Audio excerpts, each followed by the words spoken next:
Paulo, seja muito bem-vindo aqui no Facebook e quero informar para vocês também que este vídeo, esta aula, vai estar também registrada no nosso canal no YouTube, Escola de Teólogos, e também no nosso canal Presbítero Paulo César, Live dos Bereanos, tá bom? Vai estar registrado no nosso canal Escola de Teólogos e também no nosso canal Presbítero Paulo César, Live dos Bereanos. Se você puder se inscrever lá, a gente fica muito grato, tá bom?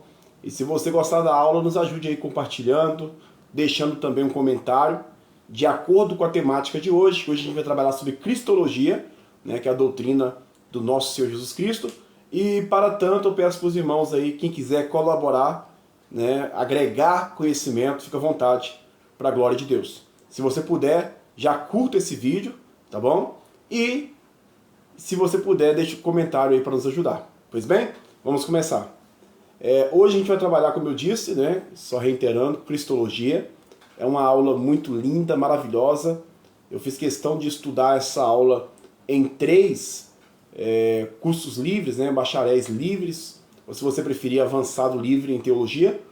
E é uma aula que eu amo estudar, que é a Cristologia, tá bom? Inclusive, a Cristologia está dentro das principais doutrinas, tá dentro das principais doutrinas da teologia sistemática. A parte da Cristologia é lógico, né? E não só a teologia sistemática, mas o próprio Jesus, ele está no centro de todas as escrituras, de todos os livros. Dos 66 livros da Bíblia, Jesus é o centro de todos, tá bom? Então vamos lá. Jesus Cristo na Escritura. Já que nós estamos trabalhando sobre Cristologia, vamos trabalhar aqui Jesus Cristo na Escritura. Já curta essa live, porque vai ser muito bênção para a sua vida. Cristologia. O que é Cristologia, Presbítero Paulo? A doutrina que estuda, né, de forma sistemática tudo que envolve a pessoa de Jesus Cristo, que é a segunda pessoa da Santíssima Trindade. Que benção, né? Seu nome em aramaico é Yeshua HaMashiach, derivado de Yeshua, uma forma abreviada de Yeshua. Também conhecido aí no português o nome Josué. Josué e o nome Yeshua, que é o nosso Senhor Jesus, tem tudo a ver coligado a esse nome, tá bom? Que significa tanto Yeshua como Josué, significando Deus salva. Olha que interessante. Significa Deus salva ou Deus salvador. O nome Jesus Cristo significa, a palavra Jesus e Cristo significa o Messias, né? Esse é o nosso Senhor. Deus salvando, ele é o Messias enviado e ele é ungido. Por isso que é Cristo, tá bom? Cumprindo as profecias do Antigo Testamento, tá bom? Vindo como servo para morrer pelos pecadores. Isso é bom a gente frisar, sendo, portanto, sem pecado algum. É só você ler lá em Filipenses capítulo 2. Nós não vamos ter tempo de discorrer todo o assunto, mas Filipenses capítulo 2, o apóstolo Paulo, ele esclarece muito um pouco sobre o nosso amado Jesus Cristo. Agora também nós temos que aprender dentro dessa doutrina a questão que existem muitas heresias. Se no tempo de Jesus existiu muitas heresias, imagina no nosso tempo, né? Imagina no nosso tempo. Mas vamos lá. É crucial rejeitar heresias, como por exemplo o das testemunhas de Jeová, que considera Jesus como um ser criado. Testemunha de Jeová é considerado pelos grandes teólogos e por todos os cristãos aí sérios como uma seita. Por quê? Porque eles minimizam o poder de Jesus Cristo, comparando não Jesus como um Deus, mas Jesus como uma mera criatura, ou um Deus menor. Jesus é Deus.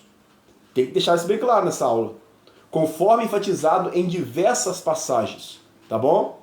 Diversas passagens bíblicas não demonstram Jesus de forma alguma como um menor Deus, ou como uma menor criatura, ou como apenas um profeta, como, por exemplo, o judaísmo acredita. Não, Jesus não é um profeta somente. Jesus não é um mero menor Deus, menor do que o Pai ou do que o Espírito Santo. Não, Jesus é Deus. Isso tem que deixar bem frisado aí. E a segunda pessoa da Trindade. Nós não acreditamos no politeísmo, em vários deuses, mas acreditamos em um único Deus, que na sua essência tem três pessoas: o Pai, o Filho e o Espírito Santo. Tem como entender esse mistério, presbítero Paulo? Não. Pode ser o melhor erudito, o melhor teólogo, é impossível, mas é o que a Bíblia esclarece perfeitamente. Da mesma forma que se nós formos tentar imaginar realmente que nós somos corpo, alma e espírito, como a palavra de Deus fala, também deixa um nó na nossa cabeça, não é mesmo? Agora vamos estudar, eu estou com a Bíblia aqui da minha esposa, a minha está lá no carro, vamos estudar essa aqui mesmo, a palavra de Deus, Evangelho de Jesus Cristo, escrito por João, João capítulo 1, observe comigo, João capítulo 1, eu quero ler com vocês hoje, eu tenho pouco tempo aqui, mas vamos tentar edificar os irmãos aí. Capítulo 1, versículo 18, que diz assim, olha, ninguém jamais viu a Deus, o Deus unigênito, que está no seio do Pai, é quem o revelou. Isso aqui é maravilhoso. Ninguém conseguia, no Antigo Testamento principalmente, né, ver Deus pela sua essência, pela sua santidade, pelo seu poder, pelo tamanho de Deus, que não cabe em nenhum lugar, nem no universo. Ele se revelou através do primogênito, através de seu Filho, através de Jesus Cristo. E, né, infelizmente ou felizmente, ele teve que se desfazer, né, por um pouco de tempo, desse poder extraordinário, dessa magnitude, para se encarnar em um corpo. Para se encarnar em um corpo.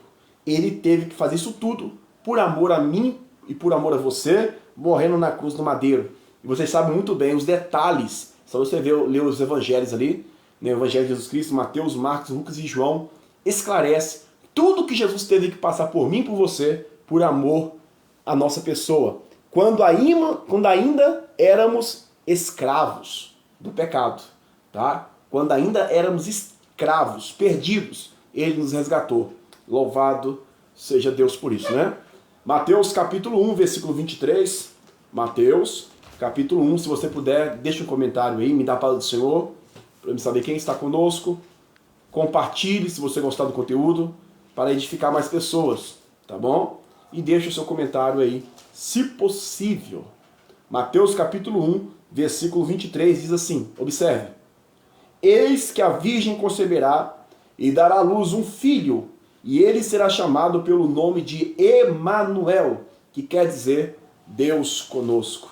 Esse Emanuel, estes versículos aqui que deixam bem claro o que Jesus fez por nós, poucos conseguem realmente, né, entender este amor. Eu acho que é impossível entender tamanho amor, tamanho zelo, nos constrange de fato esse amor do Pai para conosco, do Filho para conosco. E é importante a gente dizer que os próprios judeus acham loucura demais acreditar numa coisa dessa. Mas nós cremos, e a Bíblia diz que bem-aventurado aqueles que não viram, mas creem, né? Tudo que Jesus fez por nós. Imagina Deus, Filho, entrando em um ventre, sendo gerado pelo Espírito Santo, tendo que passar por situação humana, por amor à minha pessoa e a todos nós. A Bíblia diz que todo aquele que nele crê não pereça, mas tenha a vida eterna. Cumprimento das profecias e obra redentora. Jesus cumpriu as profecias messiânicas, oferecendo-se como sacrifício perfeito dos pecados, pelos pecados da humanidade. Olha para você ver que coisa extraordinária. Através de que todos nós estávamos perdidos, punidos, né? Porque o salário do pecado era a morte, nós estávamos caminhando já para direto, né, para o inferno, por causa que cada dia mais você vê na história, lá de Gênesis para cá, como os anos das pessoas, da humanidade foi reduzindo. Quanto mais pecado, mais a limitação de idade. Eu percebi isso aí, lendo de Gênesis e Apocalipse.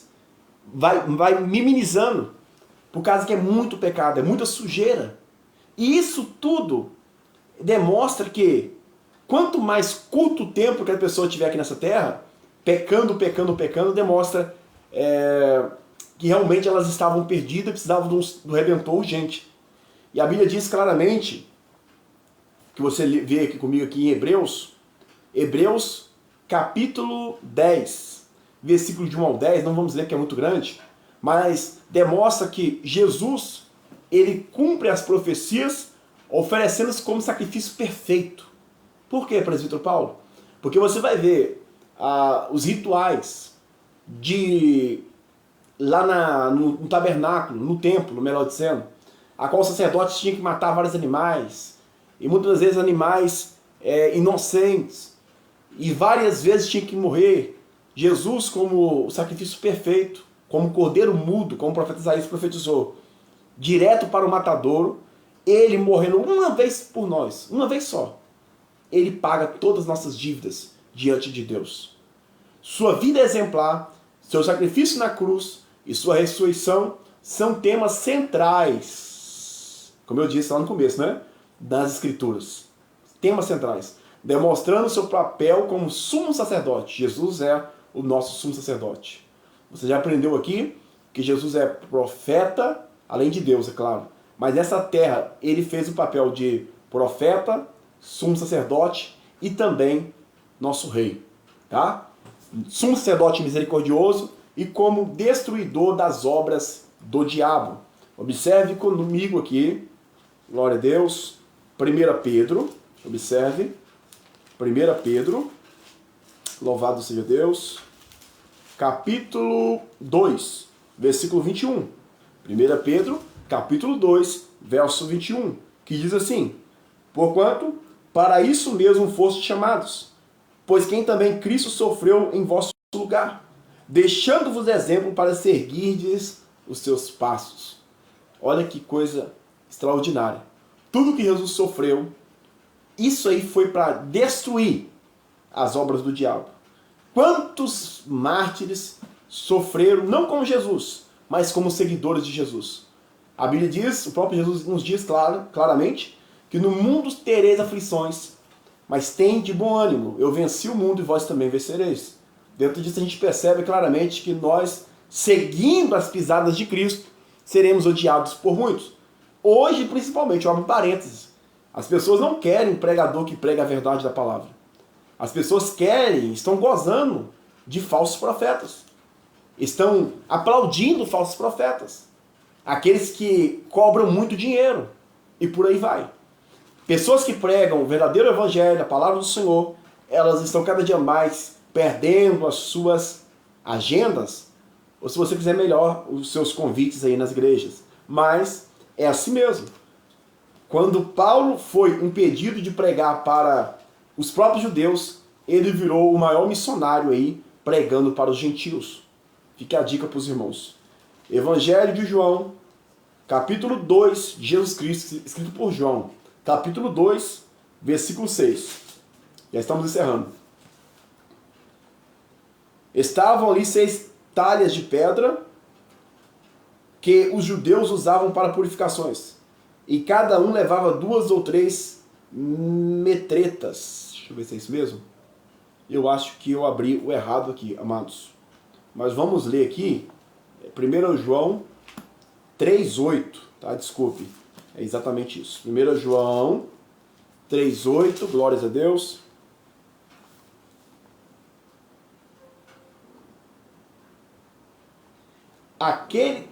Observe. Aquele que pratica o pecado procede do diabo, porque o diabo vive pecando desde o princípio. Para isso se manifestou o Filho de Deus, para destruir as obras do diabo. Louvado seja Deus. Viu por que Jesus morreu na cruz por nós? Não é o inimigo que estava aplaudindo, querendo que Jesus morresse na cruz. Ou que os romanos ali, os judeus, muitos judeus ali que votaram também, queresse realmente que Jesus morresse na cruz. O inimigo não queria, porque ele sabia que se Jesus morresse na cruz, em santidade, em pureza, como ele morreu, a vitória ia ser perfeita. o sacrifício ia ser perfeito. Então, o primeiro Adão, ele veio, pecou, trouxe morte para toda geração. O segundo Adão trouxe vida. Louvado seja Deus. Eu vou deixar esse pequeno estudo para vocês. Eu até mesmo quero ver a reação dos irmãos, se gostaram, curtindo, compartilhando, deixando comentário. E a gente vai continuar depois. É muito conteúdo. O que eu estou trazendo para vocês aqui é um capítulo de um livro que eu escrevi, que eu vou lançar ainda se Jesus não voltar. Então a gente vai continuar o raciocínio depois, se os irmãos aí realmente sentirem que foi bênção para a sua vida. Tá bom? Deus abençoe e até a próxima continuação sobre Cristologia no nome de Jesus. Se você não é inscrito no nosso canal, Escola de Teólogos, Presbítero Paulo César, Live dos Bereanos, são dois canais, Escola de Teólogos e Presbítero Paulo César, Live dos Bereanos. Se inscrevam lá, amém? Deus abençoe, fica na paz do Senhor.